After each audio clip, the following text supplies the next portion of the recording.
Good afternoon, my Real News Media TV family. Welcome back to the channel for another news update for December 15, 2023. And in the news this afternoon, St. Elizabeth police arrest a suspected gunman from St. James.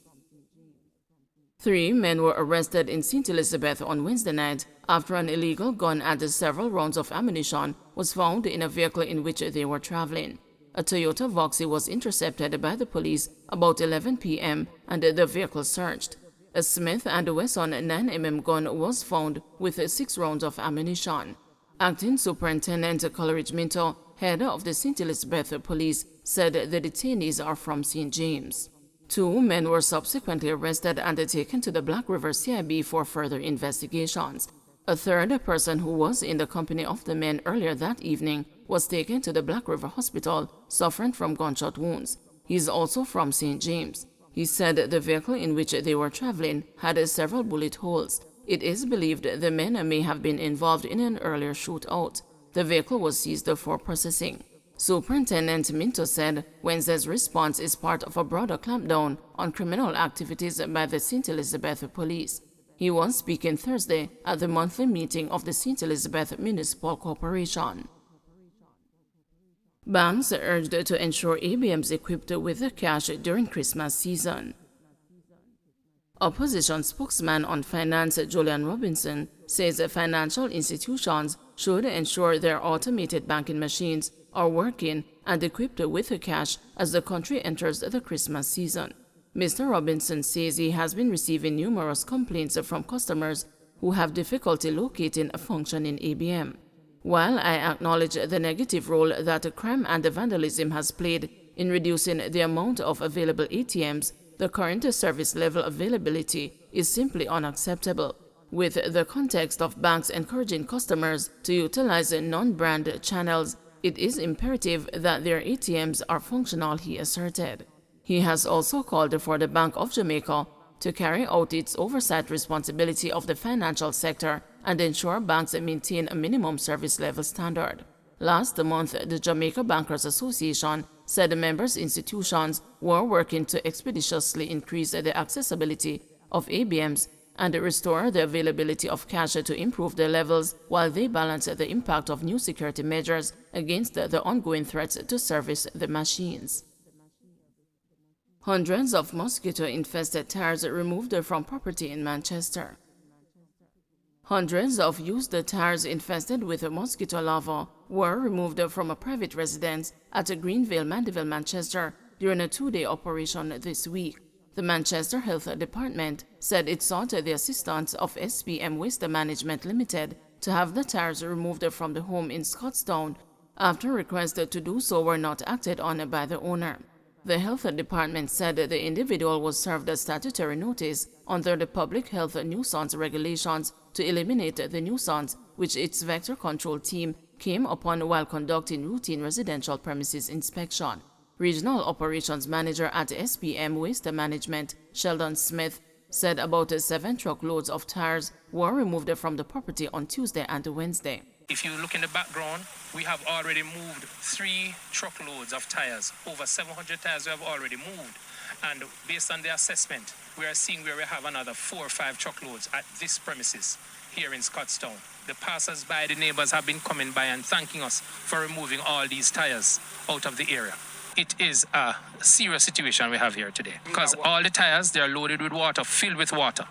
All the tires, mosquitoes. I've never seen it like this before. We're asking you, please, we have our dump sites, and you can come to our offices if you have old tires to get rid of. You can come to our offices, purchase tickets, and you are free to go on any one of our disposal sites to get rid of these tires. Don't have them hoarding at the back of your houses. And not only tires, we're talking old cars, stoves, anything that can collect water. We're asking you, right? And if you're unable to remove it yourself, give us a call at our office.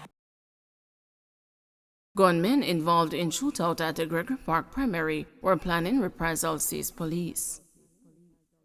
Commanding officer for the St. Catherine South Police, Senior Superintendent Christopher Phillips, says preliminary reports indicate that the men who were involved in a confrontation with the police on Thursday morning at the Gregory Park Primary School in St. Catherine might have been planning a reprisal attack. He says a police team attached to the St. Catherine South Operational Unit, who were acting on intelligence, arrived at the school about 8:15 a.m., where at least 3 armed men were seen lurking at the front of the premises. On the arrival of the police, the men ran in different directions. It is reported that one of the men scaled the perimeter wall of the school in a bid to escape. SSP Phillips said the man was confronted on the compound, where he was fatally shot and the Taurus 9mm pistol seized. The senior cop explained that there has been a flare-up of violence in Gregory Park. A man who has still been unidentified, suffering from what appeared to be gunshot wound, and with a black and gold Taurus 9mm pistol. Also a magazine containing 3 live rounds taken from that man. He was assisted to the Spanish Town Hospital, where he was later pronounced dead on arrival by the doctor on duty. That community, about a day or 2 ago, we had a murder inside there, and what our intel is suggesting is that these men were actually planning a retaliation for that murder. Staff and the students at the Gregory Park Primary were left traumatized following Thursday's exchange of fire between the police and the gunmen. Principal Richard Williams said counseling sessions were held and the school dismissed prematurely. We're not certain if the person who was engaged with the police would have been a parent of ours or a relative to any of the students who are here. So hearing the number of gunshots would have, for some children it was the first time they're experiencing anything like that. And for it to, happen on the school compound, that was quite frightening and alarming. Our school has a perimeter wall right around, 800 meters of it. But at this time, based on what occurred, it would be prudent for us to add to that now, to do some razor wire to raise it and include razor wire, and hopefully if we can get some closed circuit TVs, that would be good as well, to make sure that the situation doesn't recur or it minimizes the chance of, when it's fright, people can do anything. So whether razor wire or not, a man will scale a fence just in case. We have made contact with the ministry, so they are aware of the situation. We have spoken to them, so they are going to be dispatching a team tomorrow to come in to talk with the students prior to the class parties. Because after tomorrow, most children will not be returning to school, after class party.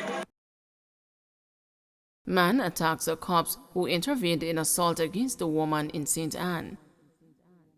The Brownstown police in St. Anne are searching for a man who attacked a woman inside her house early yesterday morning in Standifast district. The police say a team was sent to the area based on a report about an incident at a woman's house. They say when cops arrived, the man was seen. He allegedly physically attacked one of the cops, and he reportedly tried to disarm him. A police colleague fired a warning shot, causing the man to flee. The man then ran back inside the woman's house, and the police say he was handling the woman in a choking manner. The police intervened and another warning shot was fired. The man ran and he was pursued, but managed to escape the police. Assistance was rendered to the woman. Meanwhile, the Independent Commission of Investigations is probing the discharge of the weapon by the police.